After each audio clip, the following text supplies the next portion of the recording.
Thank you for tuning in to the Practical Preservation Podcast. Please take a moment to visit our website, practicalpreservationservices.com, for additional information and tips to help you restore your historical home. If you've not done so, please subscribe to us on iTunes, Stitcher, or SoundCloud, and also like us on Facebook. Welcome to the Practical Preservation Podcast, hosted by Danielle and Jonathan Kepperling. Kepperling Preservation Services is a family-owned business based in Lancaster, Pennsylvania, dedicated to the preservation of our built architectural history for today's use as well as future generations. Our weekly podcast provides you with expert advice specific to the unique needs of renovating a historic home, educating by sharing our From the Trenches preservation knowledge and our guests' expertise, balancing modern needs while maintaining the historical significance, character, and beauty of your period home.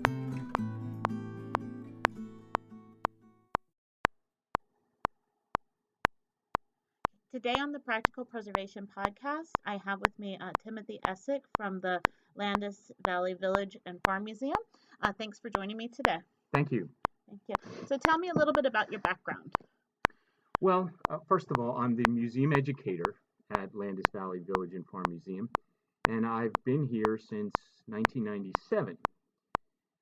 As part of my background, I attended Alvernia University, which is in Reading, Pennsylvania, and got a BA in history. I attended Kutztown University in the late 90s and received a master's in public administration. I started my historical career at the Old Barracks Museum in Trenton, New Jersey, which was built as a fort during the French and Indian War. Oh my goodness.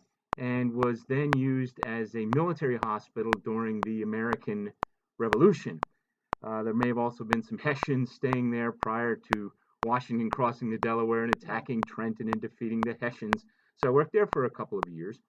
I then came to Pennsylvania and started with the Pennsylvania Historical Museum Commission at the Daniel Boone Homestead. Yes, the birthplace of America's greatest frontiersman. And I worked there from 1992 to 1997. Following that, I came here to Landis Valley Museum in 1997, and I've been here ever since. Very, very interesting. So as your role as the museum educator, do you oversee all of the educational programming for the museum? Is that okay? I oversee the educational program, which, 10,000 school children a year. Yeah. Obviously not this year with COVID, Right. But hands-on programs, the interpreters, folks in period garb who do different craft demonstrations. I'll help with visitor services. I'll help with special events. The heirloom seed project, yes. which I'll get into a little bit later. The historic farm program, the heirloom, the museum educator oversees or manages those types of programs. Okay, very interesting. So tell me, what drew you into history or preservation?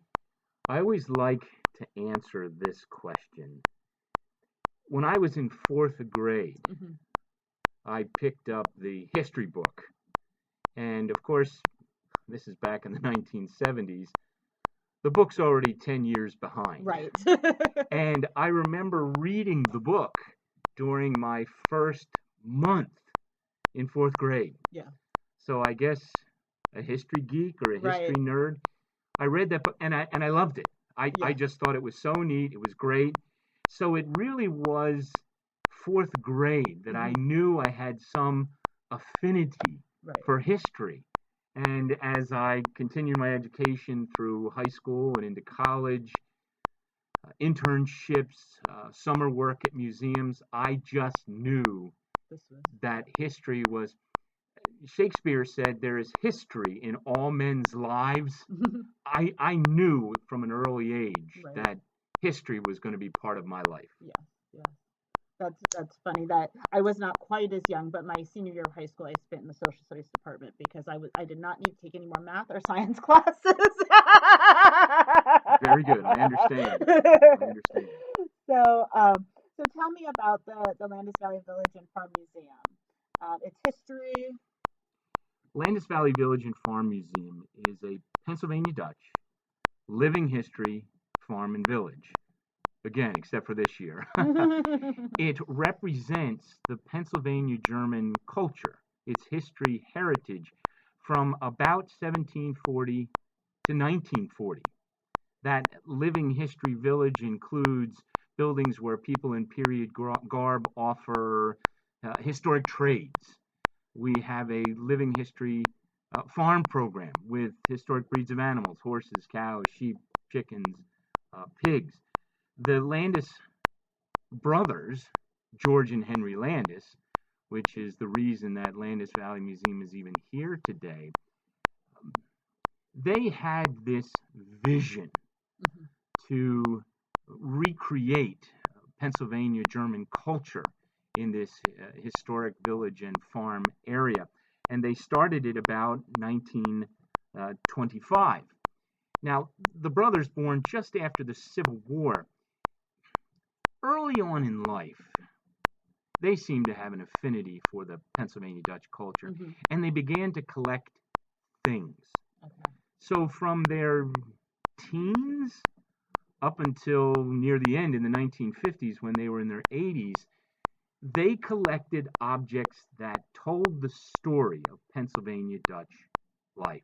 It could be anywhere from a small butter mold to a Pennsylvania Lancaster long rifle to a Conestoga wagon and everything in between. Right.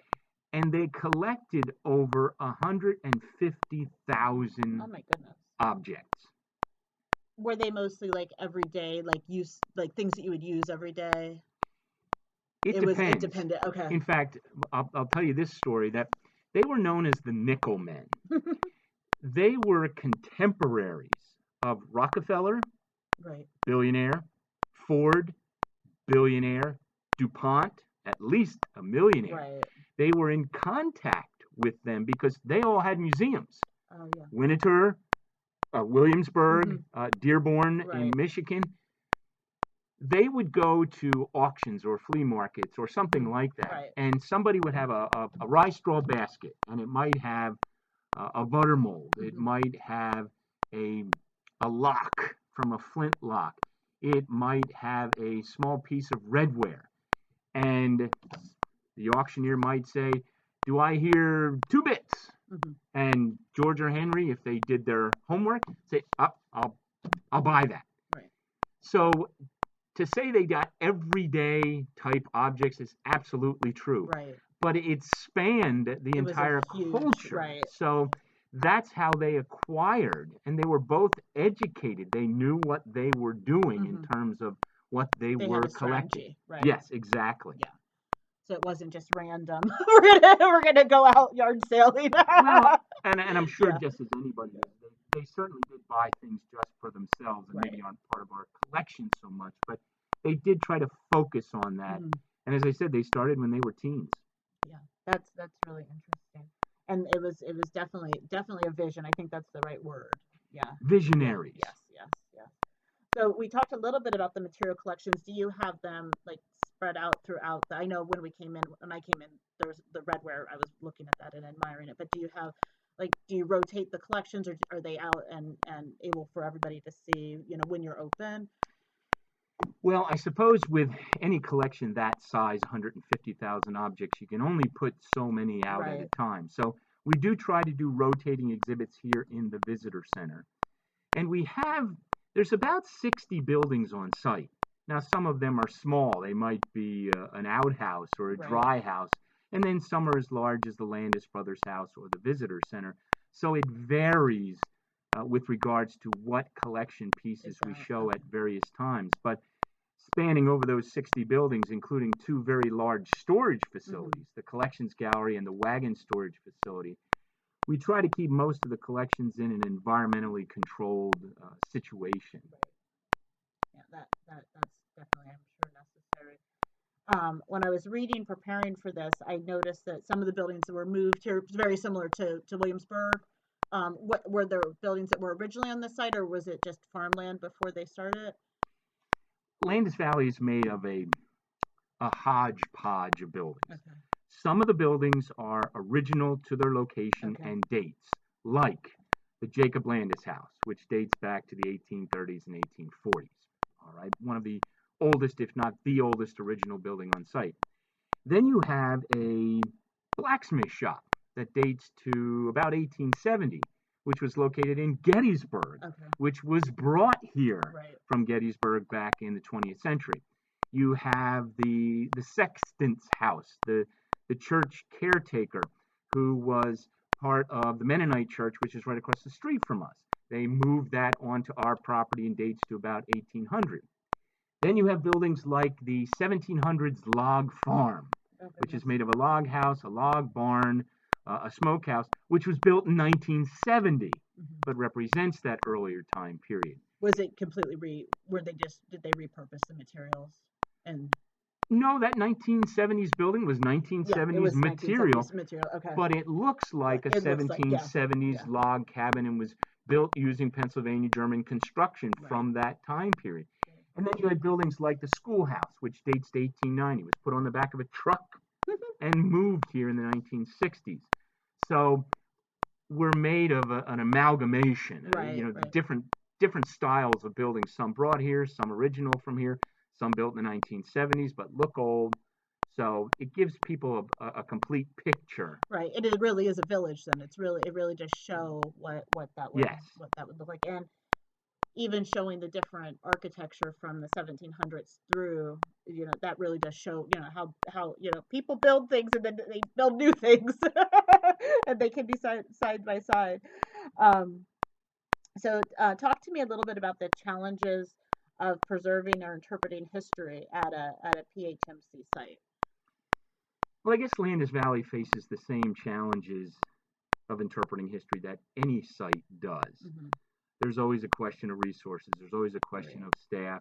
There's a question of research. But I'd like to give you a quote Sure. from Henry Landis about just such a question. And it goes like this. And again, this is Henry, who was the driving force behind the museum. While Henry and George were in this together, Right. Henry was the stronger advocate. Yeah. And he said, to preserve the vanishing culture of his Pennsylvania Dutch ancestors for the education of the public, the necessity to do something to put on record what is quietly but surely slipping through our fingers into oblivion. He believed that since these Dutch people have distinct characteristics and have achieved nationwide distinction for their sterling qualities, it is important that the attention should be called to their culture and standards through those tools of their crafts and arts and customs that are obtainable. This is me. I'm done with the Right. question. This is preservation. Right. That Yeah. is what the Pennsylvania Historical Museum Commission has been attempting to do since Right. they obtained the property in the 1950s. Right. And that was one of the things that I was thinking when I asked you about the if they were collecting everyday things, because those are the things that get lost, like, because people don't think they're special. Mhm. The things that people use every day, it's like, oh, just get rid of that. Well, take things like I mentioned, buttermilk, Right. or pieces of furniture. These are the types of things that would be in everyone's home. Right. So our mission is to preserve those. Now, if we have 50 ladder back chairs, Right. All right, do you really want a 51st ladder back chair? Right. There has to be something significant. Right. And I know curators like to use this term called provenance, Oh, right. which is it has a story behind it. So if people still come to us today and help us to preserve this history by offering things to Right. us. It might be a donation. It might be, hey, you could buy this at auction. It may be, I'll leave you this in my will, something like Right. that. So we are still preserving the Right. Pennsylvania And German culture collection. today Yeah. through our collections. Yes.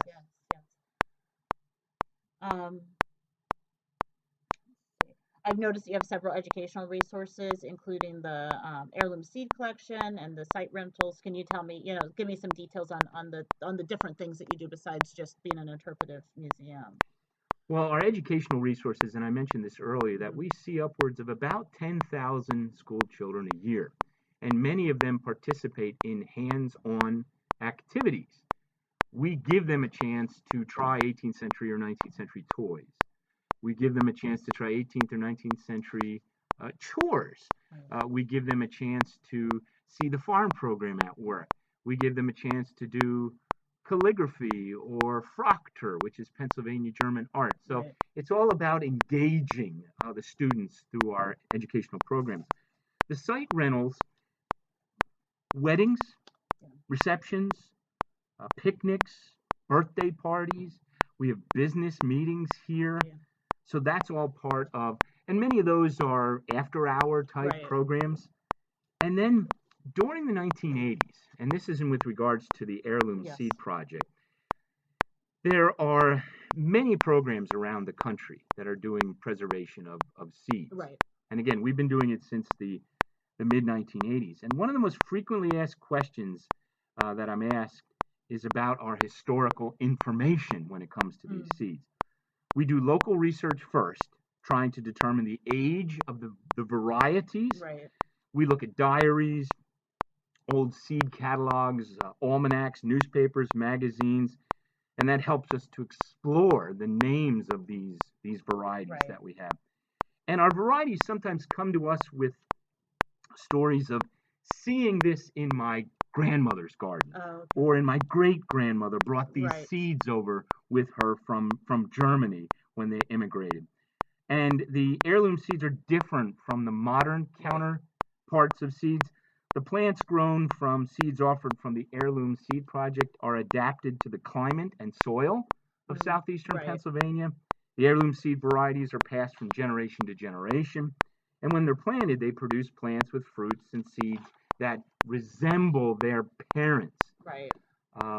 And sometimes the Heirloom Seed Project, we sell seeds to people as close as our next door neighbor and as far away as Japan and Australia. Oh, yeah. I Amazing. think last year over 20 countries, beginning gardeners, university researchers. We have currently about 200 varieties of vegetables, herbs, and ornamentals. And when you talk about preservation, the Heirloom Seed Project preserves the historical significance Oh, yeah. of the Pennsylvania Germans and their seeds. Right. I this spring I was going to buy some of the starter plants because you couldn't have the sale, and I was disappointed when I got on to order mine and they were all sold out. So they are popular. Our urban garden fair, which takes place Mother's Day weekend every year. Unfortunately, this year because of COVID, we were not able to do it. We were able to sell some seeds in the parking lot, but at a reduced number. Right. We grow as many as 12,000 plants That's for amazing, sale, yeah. which helps us to perpetuate the program. Oh, yes, yes, yes. And I'm thinking that I didn't realize that you had like the heirloom. I don't know if that's what they're called, the farm animals. The Is that historic farm the program. historic? Is it? Historic Yeah, farm yeah, program. yeah. I didn't realize that was a part of what you do, but I think that's important too because the way that we farm now is so different that we lose those characteristics of what would have been native. Yes. Yeah. Um, let me Okay, so tell me about what you see from your corner of the world, the challenges and trends in preservation. Well, thinking back to that quote that I just gave Hmm. from Henry Landis, preservation and its challenges, they fall on a couple of obvious things. Resources, the expertise of staff. And one thing, and again, this is simply my opinion, it's challenging the mentality, or it's challenging the concept of history is not was, history is. Some people see things like the preservation of this old building as no, just get a wrecking ball in here and Right. knock it down. Even if you have provenance, even if you can show that there's something important about modernity, Right. we've got to move on. And that is a concept that with each passing generation it changes as to what is important It does. when it comes It to does, yeah. historical preservation. So I may look at something and say, nah, that just isn't necessary. We just don't need that. And Right. someone would look at it from a different perspective and say, we absolutely, positively need Right. to save that. So I think that's probably the biggest challenge. And it doesn't matter where in this country. No, It doesn't matter where yeah. in the world. Yeah, I agree with you, and I've been in some of those discussions where, as part of my consulting work, I'm, listening to people debate, how to craft an ordinance for preservation.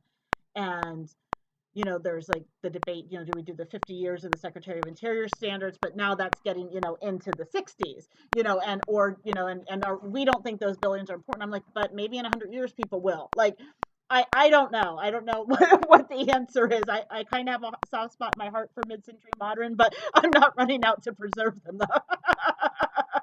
Someone Yeah, may look yeah, at a building that's yeah. 50 years old and say it absolutely has to be saved. Somebody Right. looks at a building that's 300 years old and says tear it down. It's true. It's true. And it is its perspective. And I think that's why there's not just one answer. No, There it's very isn't. It complicated. is. It is. It is. So tell me, how can someone support the site, with COVID and everything that's going on? Well, I'll answer the question two ways. How can someone support the site without COVID Right. once we Yeah. reopen? Obviously, memberships, Yeah. donations to the site, volunteering at a museum. And again, these are indicative of many different types of organizations. And in this age of COVID, membership and donations, because Landis Valley, like many other museums, is in hibernation. Right. We're closed. That doesn't mean that the work stops, Right. but if there's not as many people here to do the work, it still needs to be supported. Right. And I always tell people, write your state representative, write your state senator, write the governor, tell them how important historical preservation or how historical interpretation or historical education is, even though we're in this hibernation period Right. due to COVID. Yeah. No, I agree. Is there, as we talked, was there anything that you thought of that maybe you wanted to share before we wrap up? Well, first of all, I appreciate Yeah. this opportunity. Landis Valley Museum it's a unique and rare gem in southeastern South Central Pennsylvania because it tells the story of the Pennsylvania Germans who figured greatly in not only in the establishment of Pennsylvania, but especially the mid-Atlantic states, and the influence that the Pennsylvania Germans have on life even as we experience it today. And Landis Valley Museum seeks to continue to tell that story. Right. And hopefully we'll be able to start up again soon and tell that story through a living history venue, Right. like the Heirloom Seed Project, like the Historic Farm Program, like the historic trades, whether it be spinning and weaving, whether it be cooking, whether it be blacksmithing. All of those things can be found at Landis Valley Museum when we are fully supported, provided full resources, but we will continue to do our best even with the challenges that we face right now. Very good. Well, I appreciate you taking the time to speak with me. Thank you. So tell me, what's the best way for someone to contact you or the site? Should they go to the website?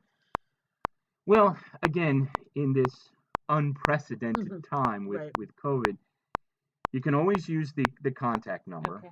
which is on our website. It's 717-569-0401, or our website, landisvalleymuseum.org. Now, I will say this, and I've said this before, while we're in hibernation, we might not answer right away. Right. There's not someone here, 6 days a week during regular business hours, but there are people here, and we will get back to you as soon as we can. I've had people who've called, and they might have to wait a week to get the call, or they've sent an email to our website, but we will get back to them. So Yeah, and I think that's important for everybody to kind of remember, especially as it seems like things are getting worse again. We're yes, just gonna, have to give each other a little bit of leeway. we Yeah. do our best to stay in contact with with people. And we've had a number of inquiries. When are you going to reopen? When's your next special event? Right. And unfortunately, our answer is the same. We are closed due to the COVID pandemic. And when the governor and the legislature all decide that things are safe and Right. protocols are in place and that staffing and visitors their safety is the number one priority, well, then we'll reopen, and we look forward to seeing people Right. again. Definitely. We really do. Well, thank you very much. I appreciate your time today. Thank you very much. I appreciate you asking me. Thanks for listening to the Practical Preservation Podcast. The resources discussed during this episode are on our website at practicalpreservationservices.com/podcast. If you received value from this episode and know someone else that will get value from it as well, please share it with them. Join us next week for another episode of the Practical Preservation Podcast. For more information on restoring your historic home, visit practicalpreservationservices.com.